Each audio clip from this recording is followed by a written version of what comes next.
Good morning, welcome back. This is W.C. Mann from the Cullman Tribune, and we are continuing our series of 2020 municipal election debates. Now we have Cullman City Council Place 2 with incumbent David Moss and challenger Tony Townson. Welcome, gentlemen. Thank you. Thank you. We are keeping things COVID-19 correct here, socially distancing, and wearing our masks in keeping with the prescribed current regulations. So, all right, gentlemen, let's get started. And we'll start with our challenger. Tony, please introduce yourself and tell us why you're running for City Council. Tony Townson. I have a business I've been operating for 35 years, Quality Electric. I moved to Cullman when I was 12 years old. Attended Cullman High, graduated in 1973, and then went to University of Montevallo, graduated in 77, and then moved back here in 78, got married. My wife and I, we have 6 children and 3 grandchildren. We are involved in our church locally here, and just glad to be in Cullman. I've had this business here, and it's been good to me for 35 years, and I'm thinking about trying to retire next year.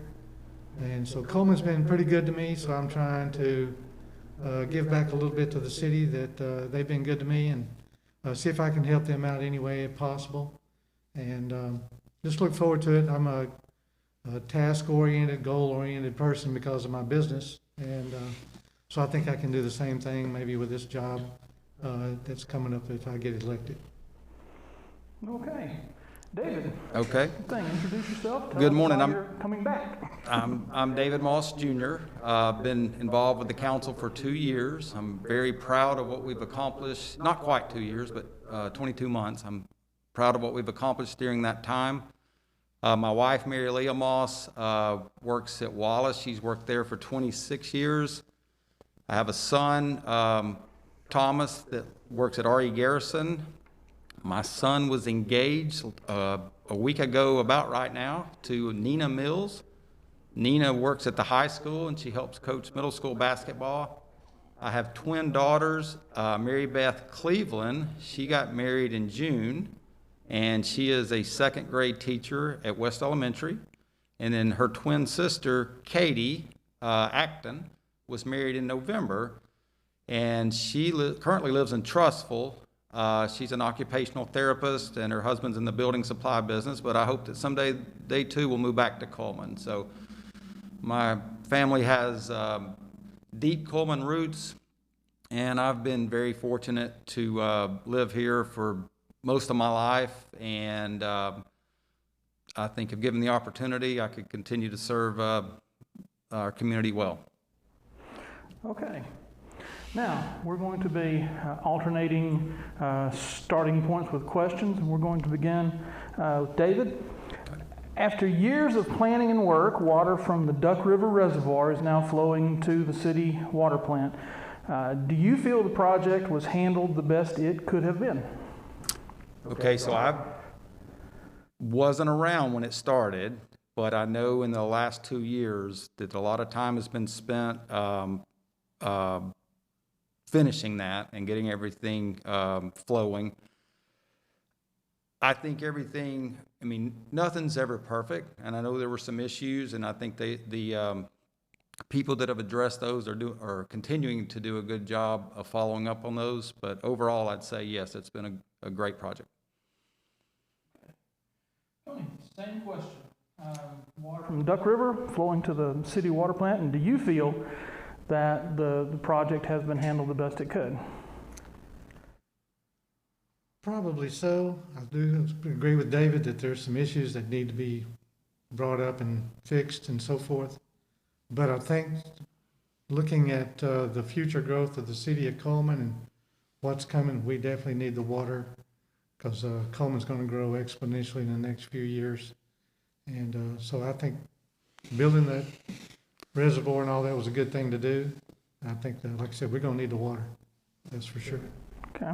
And that kind of leads into the next question that we'll start with you. Do you think that the project was a good choice for the city? And why or why not? Well, like I said, yeah, I agree with the fact that we need the extra water because I don't remember, what was it, 4 or 5 years ago, Lake Atoma got really low. And we were really concerned about our water supply at that time. And because of that, I can understand why they were getting up in arms about what we're going to do if we run out of water. And so if the city's ever going to do anything and grow, you've got to have a good water supply because people's not going to come if they feel like it's going to be rationed. I lived in Abilene, Texas when I was a young boy, and our water was rationed every summer. You could not water your lawn, you could not wash your car, all of those things, and I just thought it was ridiculous. But that's out in the desert. But here in the South, you know, we should have plenty of water.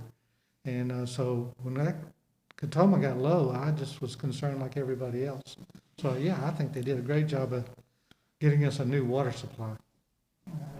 And same to you. Do you think the Duck River project was a good choice? I think it was a great choice. I remember, it seems like only a couple of years ago, but it was several years ago when they were still weighing their options of what to do. And like Tony said, you know, we had that scare. And I know other options were considered, but you had some really smart people that weighed all those options and decided that that was the best option. And even with the issues that that they're dealing with now, long term, this is a super project, and it'll allow Cullman to grow. Okay, and we'll come back to you with the next question here.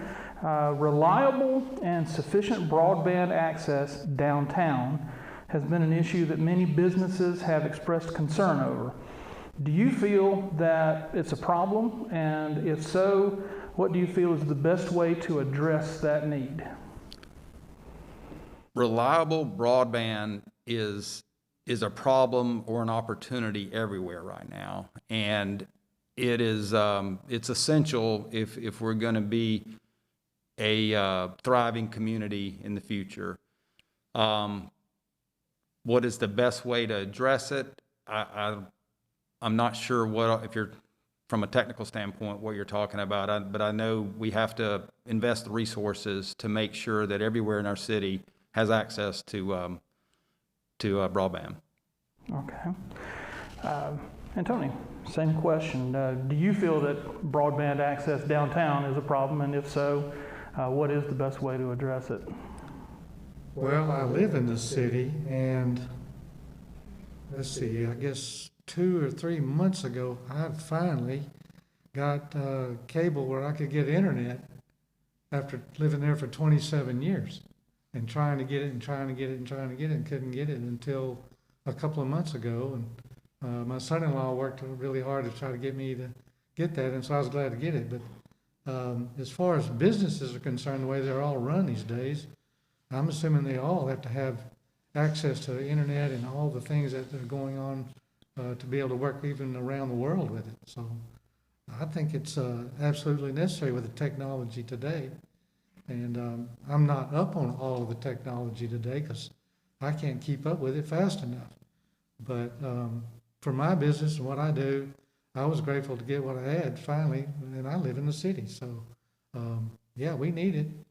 I don't know what it's going to cost to get it here and what's available, but yeah, we need it all we can get. Okay. And we will come back to you Okay. with the next question here. And this has been mentioned already. Cullman is growing. That's not the question. That's a given. Cullman is growing. Do you believe the current utilities infrastructure will be able to handle that growth over the next 10 to 20 years? If not, what needs to be done? I think electrically, because I had electrical coming in, I work with the power board a lot. They've done some tremendous upgrades on their main substation on the north end of town. We had a brownout, I don't know, 5, 6 years ago, when one of those main transformers burned out. And they said it was like a 1960 model, could not find parts for it. And so they ended up having to replace them. And because of that, I think the power, I think should be okay. As long as TVA can keep it coming to Cullman, we should be okay there. Water, like you said, thankfully we got the extra lake and water supply. I just hope that our water purification plant is going to be big enough to handle the growth. That's a question of mine. Now, I know they've been adding to it and adding to it and adding to it. I don't know if it's going to handle the actual growth that they're talking about. I don't know. The other thing that I'm a little concerned about that I've talked to is the people out at the wastewater treatment plant. There's a couple of times a year they've told me that they cannot handle the flow that's coming into their plant. And so that's a problem there that we need to work out. So there's some areas I know that going to need some upgrades. So we'll see how it goes. Okay. David, same question. Do you think that the current utilities infrastructure will be able to handle the growth over the next 10 to 20 years? And if not, what needs to be done? So as Cullman has grown for the last 20 or 30 years, just like with the Duck River project, I mean, the steps have been taken to accommodate the growth. So yeah, Cullman is growing and will continue to grow, and there will be needs to upgrade in every area. But I think if you look at the track record for the last several years, I mean, we've stayed ahead of that curve, and I think we will continue to. We have to. We've got a good group of people, pretty much in every department. They're planning and thinking ahead. It's not, I mean, the way they manage is not looking at just the current situation. Everybody's thinking ahead, and I think, you know, just like your question with the broadband, you've got to be thinking 5-10 years down the road. Okay. And we'll come back to you with the next question here. Financial accountability has been mentioned in the campaign for Place 2. Do you feel the City Council does a good job in that regard as it relates to utilities? Why or why not? As it relates specifically to utilities, I think the City Council does a very good job across the board with financial accountability. And if you look at the financial strength of our city right now, the decisions that have been made, including utilities, you know, I think they've been very conservative, but also very forward-thinking at the same time. So I think, yes, they do a very good job. We do a very good job. Okay. Do you feel the City Council does a good job in the issue of financial accountability as it relates to utilities? Well, obviously, David knows a lot more about that than I do because he's there and he sees where it goes. I don't know, to be honest with you. I just see some of the expenditures that is going on in the city of Cullman. At first, I thought was really a big mistake, and then I realized some of these things they've been buying has been really beneficial. And I know it has nothing to do with utilities, but I am thankful that the city of Cullman bought the road paving equipment because that has been needed greatly. But as far as utilities are concerned, I just don't know because I've never been in a city council meeting. So I don't know what they do. All right. And we will come back to you with the next question here. What are your thoughts on solar power? I think solar power is greatly underused. It needs to be done in tremendous ways because the benefits of it is just tremendous. I've been involved in wiring quite a few little solar jobs for houses and so forth. But I think as I see the Opal building up here on the north end of town, it's got that huge solar array, and the Heritage, I think it's Heritage Funeral Home out there on Eva Road, they got that huge solar array. I'm glad to see it. I think it needs to be really brought up, and we really need to get involved in it greatly. I think the main city buildings in Cullman could benefit from it if they had just put it on their flat rooftops, and they could power a lot of the buildings in the city of Cullman. I think it's great. I think we need to do it every way and any way we can. Okay. Pam, to you, what are your thoughts on solar power? I think solar power obviously is one of the power sources of choice for the future. It is exciting to see some places in Cullman already move in that direction. Obviously, it has to make sense from a cost standpoint, and I don't know when you hit that point where it is the preferable source. But yeah, I think it's something we ought to be certainly aware of and investigating and possibly investing in for future use. Okay. And this next question that will come to you first, David, that's not specific to utilities, but it has been a kind of an across-the-board question in council business. Do you think that the city does enough to fund Cullman City schools? That's a question I was hoping you would bring up. So obviously, the school system of Cullman is one of the main pillars of our success. I mean, if you look at the industrial recruitment we've done, just when people choose to move to Cullman, one of the things they look at is the school system, and we have an outstanding school system. You have there's a perception that the city council is not pro-schools. I've heard this out there, and it's just not the case. You have the most pro-education council in place right now. If you look at Coach Page, son's principal at West, myself, my daughter teaches, my wife teaches. You know, Dr. Folsom started out as a teacher at West Point, ended up at Wallace. So the city council is very pro-education and very willing to do what we can to keep our city schools at the level they need to be. Does there need to be a little more cooperation between the school board and communication with possibly? But we're very aware that there are some challenges for the schools as far as infrastructure and buildings that need to be addressed, and we're more than willing to be part of that discussion. And the same question to you. Do you think the city does enough to fund Cullman City schools? Well, I look at the Cullman High School and how they built that nice new building up there that's supposed to be hopefully tornado-proof and so forth, and I agree with that wholeheartedly. I do know that Cullman right now has got probably land invested into new houses for about 500 new houses. If that's the case, then I'm assuming we're going to have somewhere around 700, 750 new students come in the next year or two. So we definitely need to be doing something about the schools, because when they built the new building at the high school, it's great, but they didn't add any more classrooms or any more area for teaching. All they did was just use the same amount of area and made it tornado-proof, and I'm grateful for that. But at the same time, we're going to have a lot of students coming in here in the next couple of years, and we definitely need to be prepared for it, and I don't think we are.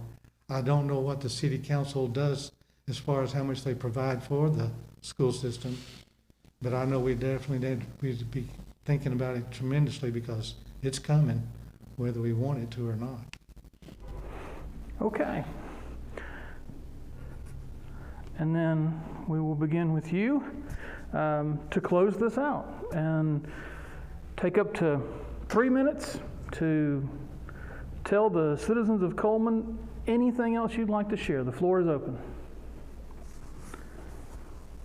Well, my idea of the city of Cullman is it's a small town, and most of the people that live here like it that way, and they want to keep it that way. And I understand their thinking about it. However, because it is such a good town, there's going to be a lot of people wanting to move here. And with the additional industry coming in up there in Madison and surrounding areas, there's going to be a lot of industries that want to try to come here.